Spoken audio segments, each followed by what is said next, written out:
Hello everyone and welcome back. You are here tuning in to another episode of Pointless Media with Sophia, Ryan, and Braxton, coming to you live from Hillmar High. Today we have 3 exciting stories for you. Our first story today takes us to a local business owner. Braxton, take it away. All right, so we are here with Mason from RY Photography, and we just have a few questions for him pertaining to his business. All right, Mason. So, how did you start your business?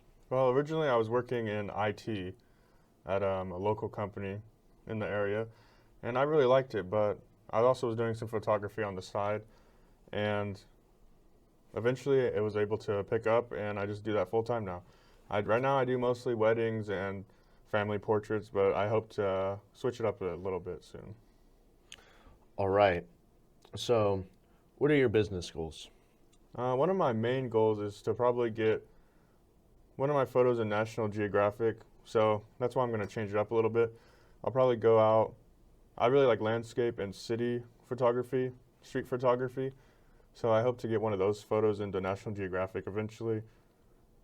But yeah, right now I guess I'm making money doing weddings, so I'll probably stick with that for a little bit as well. So with you starting up your business, is there anything that you can say that you are proud of right now? Yeah, so I do an outreach program at Hillmar High School where I go and I mentor students that want to do photography in the future. And right now we've been doing sports photography. So I go out to their sporting events and I let the students use my equipment and I teach them how to take photos, and then we go back in and I teach them how to edit and get the pictures out to their clients. So that's probably the coolest thing. I think outreach to help other people discover how cool photography is probably one of the things I'm most proud for. All right. Mason from RY Photography, thank you very much. Thank you. Back to you guys. Wow, what an interview. Up next, we have our story on global business news. Thank you, Ryan. Today's story takes us all the way to Asia. Within the time span of November 26th to December 5th, there have been many protests across Chinese cities. Though COVID-19 has been fought by vaccines and boosters in the U.S., in China, COVID-19 is faced with a whole other army. The Chinese government has used methods including, but not limited to, drug trials, specialized hospitals, contact tracing through the government, mandatory month-long lockdowns, and apps that even trace your location and whereabouts. It's known that the Chinese government used the pandemic to not only gain more control over its citizens, but to also tighten censorship, while limiting freedoms such as independent autonomy through the recent mandatory 2-month-long lockdown. Recently, a fire killed 10 people in Urumqi's, Xinjiang's capital, that caused a chain reaction of protests against the zero-COVID policy across the country. These protests include large social gatherings, candlelight vigils, strikes, and university gatherings. The rally cries that have accompanied the revolts, reported by CNN's Nectar Gone, call out the government, more specifically President Xi Jinping, stating, "Step down Xi Jinping, step down Communist Party," along with "Need human rights, need freedom." On Monday, November 28th, the Chinese stock market dropped due to the anticipation of the government's potential response. CNN reports that when prompted about the demonstrations, Chinese Foreign Minister Zhao Lijiang deflected questions, claiming he's not aware of the situation. He also implied that social media posts linking the Xinjiang fire with zero-COVID policy had ulterior motives. It is from these civilian demonstrations, Nathan Boomy writes in the article, China's Zero-COVID Protests, How Companies Are Affected, that many factories, corporations, and businesses are out of workers. Tech giants, such as the Apple Corporation, are enticing workers to get back to work through an installation of bonuses for its long-term employees. Just as it has affected the technology industry, it has also altered the supply chain, goods market, and exportation of such. In America alone, $521 billion is spent on the imported Chinese goods, which amounts to 17.2% of overall American imports. Other countries that rely on Chinese goods are Hong Kong at 10.3%, Japan at 5%, and South Korea at 4.5%, leaving the world with one question.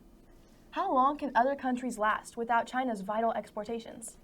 What a question. How long can countries last? Well, we might be finding out soon. Last up on today's broadcast is a story on global finance. Ryan, you're up. Thank you, Sophia. Cryptocurrencies have seen a hit recently with the fall of major crypto exchange FTX and its surrounding crypto hedge fund agency, Alameda Research. 30-year-old Sam Bankman-Fried created Alameda Research in 2017 with a group of coworkers from Jane Street, a trading firm in New York. Alameda Research was a cryptocurrency hedge fund that would take the client's liquid assets and invest them into other cryptocurrencies. After its success, Sam Bankman-Fried and Caroline Ellison, former CEO of Alameda Research and Bankman-Fried's girlfriend, co-founded FTX Exchange, a crypto exchange where you hold and trade 300 unique cryptocurrencies.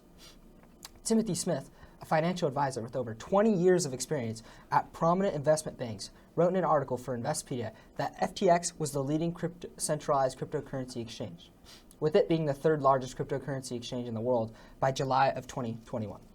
Bankman-Fried's public image is often associated with his success as he was promoted as a generous billionaire by many.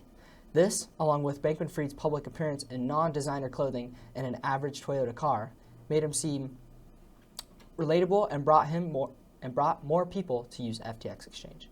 Despite all of this, Sam Bankman-Fried would end up filing for bankruptcy, as it came out that FTX was using customer funds to invest into Alameda Research, which went against the Financial Crimes Enforcement Network guidelines.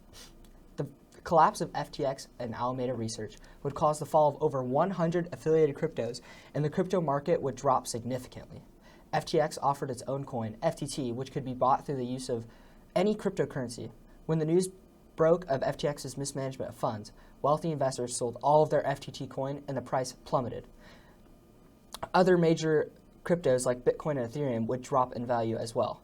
Bitcoin dropped 25% from about $21,000 to $16,000, and Ethereum dropped 33% from about $1,600 to $1,100.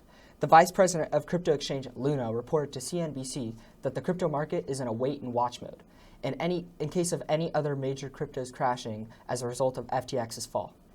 The crash of FTX Exchange has caused a major ripple throughout the crypto market, and there is no saying when it will recover in its current state. Thank you, Ryan. And thank you to all those who tuned in to another broadcast of Pointless Media. We're your hosts, Sophia and Ryan, and we will see you next time.